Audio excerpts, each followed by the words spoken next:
भजन में आज चैनल को सब्सक्राइब करते रहें।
सब्सक्राइब करते रहें।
जितने लोग खाटू गए हैं घर से सोच के जाते हैं कि हम ये कहेंगे बाबा से वो कह पाए कभी सच्ची बात मन से कभी कह पाए कि आज सोच के कहते ये कहेंगे बाबा से आज ये ऐसा जादू है सब भुला देगा छोड़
एक बात कहता हूँ सभी से, जो भी हो जरूरत, सच्चे मन से तो अर्जी लगा ले। जो भी हो जरूरत, सच्चे मन से तो अर्जी लगा ले। जो भी हो जरूरत, सच्चे मन से तो अर्जी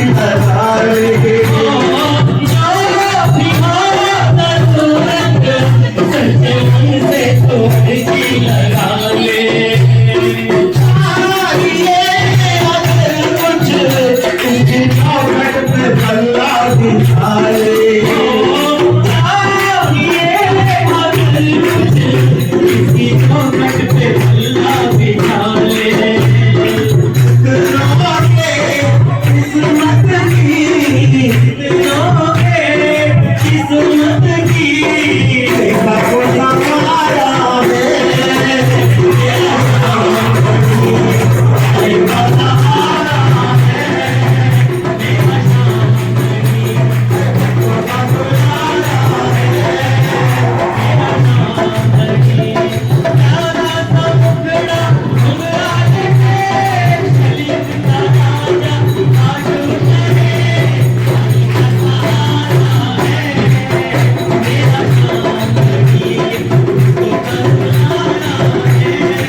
चैनल पर नए हैं वो चैनल को सब्सक्राइब करते रहें।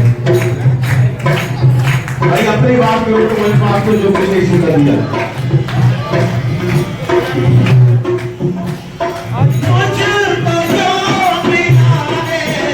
कैसे शब्दों में वर्णन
कि भगवान के श्री दर्शन के जो कीर्तन की जपते हैं, यदि संभव हो सके तो अधिकतर माताएं बहनें अपने घर में जब मलाई का घी निकालते हैं तो कुछ अंश भगवान के नाम का जरूर निकाला करें।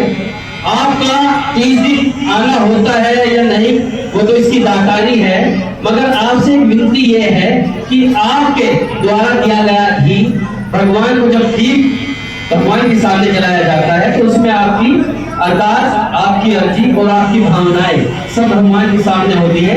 तो आपसे हाथ जोड़कर कोई आदेश नहीं है, एक विनती है, जिस घर में मलाई का घी निकालते हैं, शुद्ध घी निकालते हैं, तो कुछ अंश भगवान के लिए जरूर लाया करें, जिससे कि आपके द्वारा आपका अपना कुछ अंश भगवान के श्री चरणों में और भगवान के सामने हो। बोलो श्याम प्यारे की, बोलो सबकी लाज बचाने वाले की, बोलो कृपा बरसाने वाले की। मेरे चैनल को सब्सक्राइब करते रहें।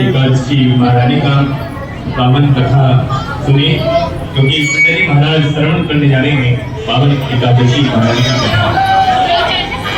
पावन पवित्र आषाढ़ मास शुक्ल पक्ष की एक समय एकादशी है, जिसे हम परमा एकादशी भी कहते हैं। सभी भक्तों को बहुत बहुत शुभकामनाएं। बोले श्रीमान नारायण भगवान की जय। जय नारायण नारायण नारायण श्रीमन नारायण नारायण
पूछते हैं भगवान से, हे माधव, हे केशव, आषाढ़ मास के शुक्ल पक्ष की एकादशी का क्या नाम है और दूसरे भगवान श्री देवता की पूजा होती है, सो सब विस्तार पूर्वक बताइए। भगवान श्री कृष्ण बोले, हे राजन, एक समय नारद जी ने ब्रह्मा जी से यही प्रश्न पूछा है। तब ब्रह्मा जी ने नारद जी से कहा, इस एकादशी का नाम परमा एकादशी है, जिसे देवशयनी एकादशी भी कहते हैं। इसका व्रत करने से भगवान विष्णु प्रसन्न होते हैं। मैं यहाँ एक पौराणिक कथा कहता हूँ, इसका ध्यान पूर्वक आप लोग सुनिए। सूर्यवंशी मानधाता नाम का एक राजर्षि थे, एक राजा हुए सूर्यवंश में मानधाता नाम के। उस समय उनके राज्य में 3 वर्ष तक जल नहीं बरसा, जिससे राज्य में अकाल पड़ गया। 3 वर्ष तक मानधाता के राज्य में जल नहीं बरसा, जिसके कारण अकाल पड़ गया और प्रजा की कमी के कारण अत्यंत दुखी रहने लगी। अन्न के कारण प्रजा दुखी रहने लगी। एक दिन प्रजा राजा के पास जाकर राजा से प्रार्थना करने लगी, हे राजा, समस्त प्रजा एक बार राजा के पास जाकर राजा से कहने लगी, हे राजा, समस्त विश्व की सृष्टि का मुख्य कारण वर्षा है। इसी वर्षा के अभाव से राज्य में अकाल पड़ गया है। 3 वर्ष से वर्षा नहीं हुई है, इस कारण अकाल पड़ गया है और अकाल से प्रजा मर रही है। हे राजा, आप कोई उपाय बतलाइए जिससे हम लोगों के कष्ट दूर हो। प्रजा राजा से प्रार्थना कर रही है। राजा मानधाता बोला कि आप लोग ठीक कह रहे हैं, वर्षा से ही अन्न उत्पन्न होता है, वर्षा न होने से आप लोग बहुत दुखी हैं। राजा के पापों के कारण ही प्रजा को दुख भोगना पड़ता है। अगर राजा कोई पाप करे तो राजा के पापों के कारण प्रजा को भी दुख भोगना पड़ता है। मैं बहुत सोच विचार कर रहा हूँ। राजा मानधाता कह रहे हैं कि मैं बहुत सोच विचार कर रहा हूँ, फिर भी मुझे अपना कोई दोष नहीं दिखाई दे रहा है। मैंने कौन से पाप किए हैं, मुझे कोई भी पाप नहीं दिखाई दे रहा है। मैं आप लोगों के दुख को दूर करने के लिए बहुत प्रयत्न कर रहा हूँ। ऐसा कहकर राजा मानधाता भगवान की पूजा कर कुछ मुख्य आदमियों को साथ लेकर वन को चल दिए। कुछ प्रजा आदमियों को साथ लेकर वन की ओर चल दिए। वहाँ ऋषि के आश्रम में घूमते घूमते अंत में ब्रह्मा जी के ऋषि अंगिरा ऋषि के पास पहुंचे। वहाँ मुनि सभी नित्य कर्म से निवृत्त ही हुए थे। राजा ने उनके सम्मुख आकर उन्हें प्रणाम किया, साष्टांग किया और मुनि से बोले, हे प्रभु हमें कुछ आशीर्वाद दीजिए। उन्हें बोले, हे राजा आप कुशल पूर्वक तो है, आपकी प्रजा भी कुशल पूर्वक होगी। आप इस स्थान पर कैसे आए हो, कैसे आना हुआ सो बताइए। राजा मानधाता बोले कि हे महर्षि, मेरे राज्य में 3 वर्ष से वर्षा नहीं हो रही है, जिससे ये अकाल पड़ गया है और प्रजा महान दुख भोग रही है। प्रजा के कष्ट को दूर करने के लिए कोई उपाय बताइए। इस पर वह ऋषि बोले, क्योंकि इस एकादशी का व्रत सब सिद्धियों को देने वाला है और समस्त उपद्रवों को शांत करने वाला है। इस एकादशी का व्रत तुम अपनी प्रजा और समस्त मंत्रियों के साथ करो। मुनि के वचनों को सुन राजा अपने नगर को वापस आया और उसने विधि पूर्वक इस पावन पवित्र देव सायनी, जिसे हम परमा एकादशी भी कहते हैं, समस्त पाप नष्ट हो जाते हैं। जो भावपूर्वक इसी कथा को सुनते हैं तो उनके सारे पाप नष्ट हो जाते हैं। इस एकादशी को देव सायनी एकादशी भी कहते हैं और इस व्रत को करने से कृष्ण भगवान प्रसन्न होते हैं। अतः मोक्ष की प्राप्ति के लिए भी मनुष्य को यह व्रत अवश्य करना चाहिए। चतुर्मास व्रत भी इसी एकादशी के व्रत से ही शुरू हो जाते हैं, जिसे हम चौमास कहते हैं। 4 महीने का व्रत, 4 महीने के लिए भगवान विष्णु योग निद्रा में चले जाते हैं, जिसे हम चतुर्मास कहते हैं। और फिर देव उत्थान एकादशी का शुक्ल एकादशी को भगवान पुनः जगते हैं। कुंती पुत्र युधिष्ठिर बोले, हे भगवान, हे प्रभु, कृष्ण भगवान का शयन व्रत किस प्रकार किया जाता है, कृपा करके बताइए। श्री कृष्ण भगवान बोले, हे राजन, चतुर्मासी के बारे में विधि पूर्वक बतलाता हूँ। जब सूर्य नारायण कर्क राशि में स्थित हो तो कृष्ण भगवान शयन करने चले जाते हैं। अब ये सूर्य नारायण कर्क राशि में है और भगवान विष्णु शयन करने चले जाते हैं। और सूर्य नारायण जब तुला राशि में आते हैं तो वहाँ जग जाते हैं। इस मुरारी